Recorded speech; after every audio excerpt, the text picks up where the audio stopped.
Hi everyone, I'm coming to you from my front porch today because it's the summer holidays. I have 3 children at home and my house is a very noisy place to be right now.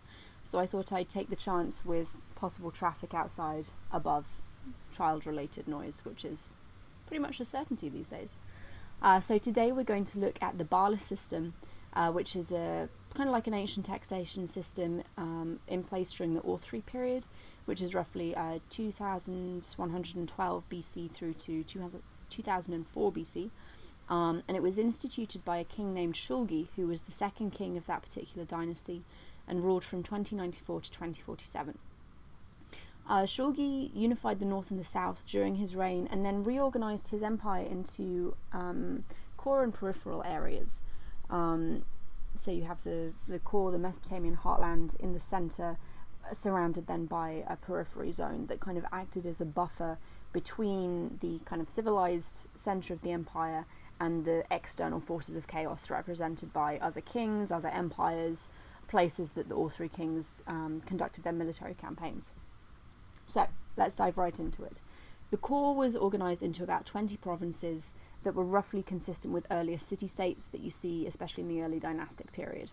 Each province had 2 administrators, a governor or ensi, who was a local man drawn from one of the powerful families of the area, and was given rulership over the temple domains, and then a military official called a shagina, who would not have been a local individual and would have been appointed directly by the king as kind of his man on the ground in areas that were controlled.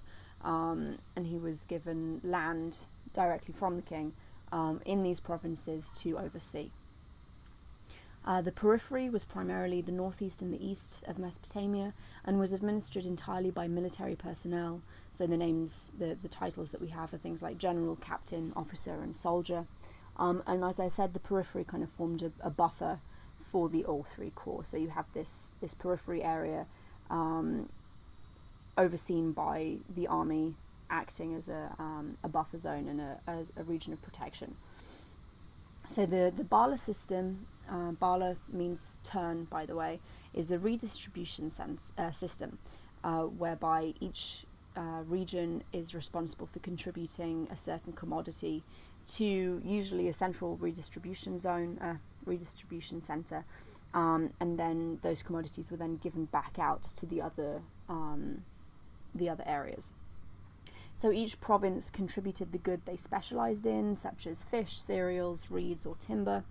And then once their obligation was met, they could use the rest of whatever they produced in the manner that they saw fit. Each province brought their contribution either to a central redistribution center, like I said, or they could also deliver it directly to other provinces, depending on their location in the empire. The periphery had a slightly different role.